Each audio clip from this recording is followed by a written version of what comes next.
Hello, good morning! A day in my life as a full-time content creator. Balak ko na talagang umuwi sa bahay kasi sa totoong buhay ay pagod na talaga ako. Pero hindi tayo pwede sumuko dahil nandito na tayo. Isipin ko na lang yung mga pangarap sa aking buhay pati na rin pangarap sa aking mga magulang. Dahil yun na lang talaga nagbibigay sa akin ng lakas ng loob. Kailangan lang siguro ng konteng unwind para maibsan yung stress. Uy, ganun. Ay sa totoo lang, ang pag-uwi nito ay stress na naman.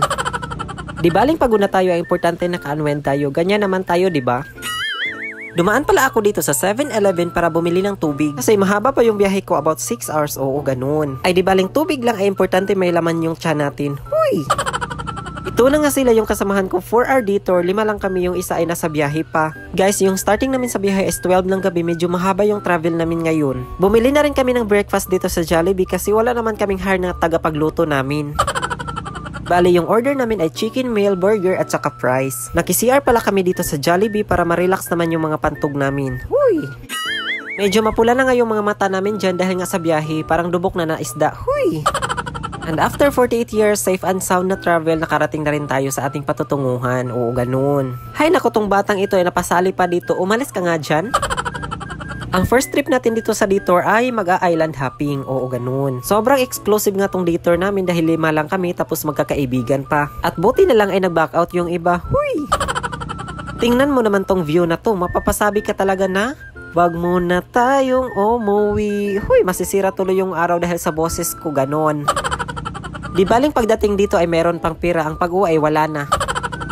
Tingnan mo naman yung view, sobrang napakaganda. Balak ko lang siguro tumira sa isla na yan para malayo ako sa singilan sa mga utang ko, oo ganoon.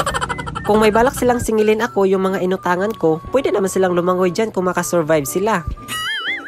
At alam nyo ba yung mga problema natin sa buhay at yung kastresa natin sa buhay ay mawawala talaga yan pag pinapairal yung pagkalakwatsero natin.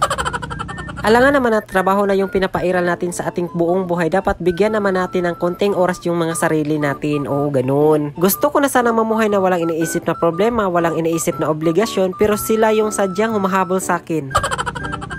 Hay naku, wag mo na yung isipin. Ang importante, maganda yung kasama mo. Uy! At sobrang napakaganda nga dito guys dahil naabutan namin yung sunrise. Tama talaga yung sinabi ng aming driver na maganda talaga pag maabutan namin yung sunrise. Malapit na nga kami dito sa mga islands. O gusto mo bang mamuhay dyan? Puro naman yan mga bato. Sabi nga ng mga residente dito ay meron daw mga ilan-ilan na mga shark na makapasok sa area na to. Kaya dapat doble ingat pa rin yung pumupunta dito. Pero sa akin lang siguro yung shark yung magugulat sa akin dahil sa pagmumukha ko. Huy! Ipaubaya ko na lang yung buhay ko sa shark, wala namang nagmamahal sa akin. Huy, wag naman. Ganito siya kalalim guys, o tingnan nyo naman na blue-blue na yan. Ito na nga guys, ipapakita ko muna saglit sa inyo habang nasa laot pa kami.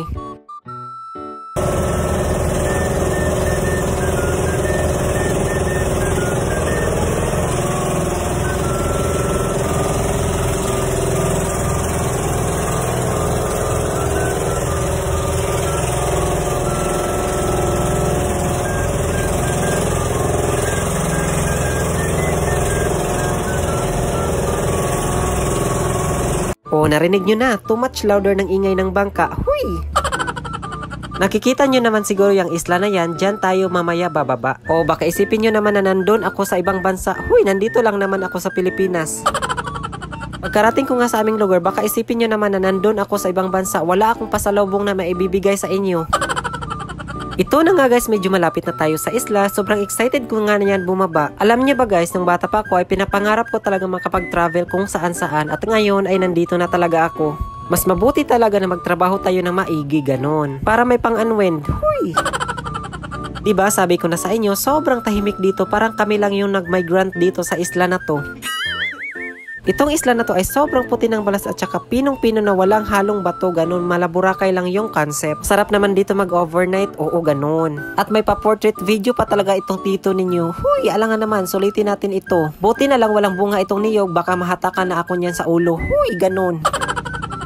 At guys, meron palang nagbibinta dito na nilagang saba, lato, sea urchin at saka clams at marami pang iba. Maliban sa clams ay meron din silang parang suso. Dahil nga tapos na yung oras namin dito sa isla na to ay lilipat namin kami sa kabilang isla. Oo, ganun. Hay naku, ano ba tong hagdanan na to sa bangka ninyo? Parang aabot yung mukha ko at saka yung tuhod ko. Huy!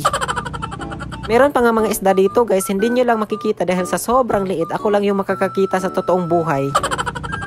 At ito naman guys ang second destination natin na island. Hindi naman siya masyadong maganda para sa akin dahil hindi naman malawak yung white sand niya. Oo, ganun. Thank you for watching and share this video and follow for more. See you on part 2. Bye!